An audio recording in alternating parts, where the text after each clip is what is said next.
Hello everyone, this is Jose Rodolfo Rodriguez. Welcome to this short video which is about pragmatic. So at the end of this presentation you will be able to know about how you can use pragmatics and when you can see some pragmatics. Maybe sometime you have listened or reading some sentences like this. Would you crack open the door? I am getting hot.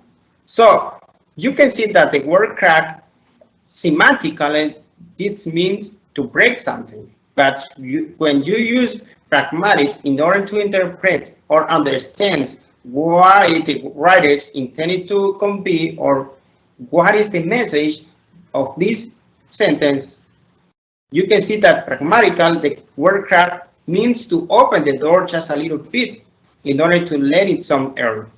Basically, pragmatics is the study of invisible meaning or how we can recognize what it means even when it isn't actually said or written. So it refers to how words are used in a practical sense. You know, words can mean different things. And often the same words can mean something different depending on the context in which it is used. You know, words can also carry symbolic meaning and in practice in which are applied by understanding symbols when someone reads text or listens to others. So, in order to understand what the writers or the speakers intended to convey, or to get the message of that you maybe you read or listening, you use context. So the contexts are necessary in order to interpret or understand what the speakers or the writer intended to say. You know, in order to understand a sentences or some pictures like this, that we have a cat with the little phrase that says, adapt, you use the meaning of the word in order to understand the message. You use the context and also and pre-existing knowledge of what would be a likely message, reasonable interpretation, or what the writing intend to convey. So, you know, pragmatical, we are actively involved in creating an interpretation of what we read, watch, and hear. But talking about the context, you can see that we have two types of context. We have linguistic context or physical context. The linguistic contexts are also called context, and so it is the set of the other words using the same phrases or sentences which provide context and help to determine the meaning. You can see that the sentence we have here, I get to the bank to cash a check. So that is related to the context in order to interpret, to understand what the speakers intended to convey. And you can see that the physical contexts are also important in order to understand what the speakers or the writer intended to convey. What are that message? So by using physical context, it's referred to the location, the time, and objects surrounding to the communication with influence about the understanding. You know, the word coffee cup in the mainstream means that in that place sell coffee. And so you use the place in order to understand why or what is the message of this little phrase, daisies. By talking about pragmatic, you can see that we have some daisies. And so you know that common words in our language that can be interpreted at all if we don't know the context, especially the physical context of the speakers. Those are daisies. So daisy refers to those words in the language that cannot be interpreted at all, unless the physical context is known. For example, the sentence, the shop is across the street. Where? Across the street is understood to mean across the street from where I am right now. We have another example here. You will have to bring that back tomorrow because they are not here now. you can see that this sentence is a little vague. So you can see that those expressions that you, that, tomorrow, they, here, now, those are expressions of dialectic.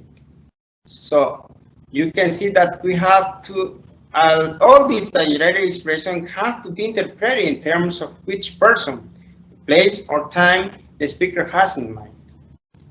We can understand that we have three types of dialectic or deixis. Person deixis, that those expressions used to point to a person; place deixis, words used to point to a location; and time deixis, those expressions used to point to a time. It's necessary to say that we have also some reference by talking about pragmatic. In other words, reference is an act by which a speaker uses language to enable a listener to identify something. So reference refers to something in the real world. Those involve inference, anaphora, and presupposition. When you talk about inference, are those additional information used by the listener to connect what is said to what must be meant. And in the case of anaphora, it occurs when we refer back to something previously mentioned. And also with presupposition, referring to the hiding assumption when we talk about something. Well, by talking about pragmatics, you can see that we have some speech acts in order to use pragmatics. Speech acts are the action performed by the speakers with an utterance. So we use speech acts to describe actions such as requesting, commanding, questioning, or informing, which can be in indirect or indirect speech acts. For example, we have some utterance. Can you drive the car? So you can see that the speakers are asking something or asking about the ability of someone. So this is an interrogative, and also is a direct speech act because they are asking something to the listeners. It is the same with when you say, "Can you borrow me the computer?" It's not the same. This is an indirect speech act. They are asking something, but is asking a favor. It's not an ability. Also, it is a direct speech when you say, "Drive the car, please." Why? Because you are giving an imperative or a request or command to the listeners. That is the difference between direct and indirect speech acts. But it's necessary to use politeness or understand what is politeness when you use pragmatic. So politeness is showing awareness of another person's face. Your face is your public self-image. To conclude, pragmatic is a branch of linguistics, which is the study of a language. So the contexts are important in order to understand very well pragmatic. That is all. Thank you, and I hope you understand very well this presentation. Have a good day.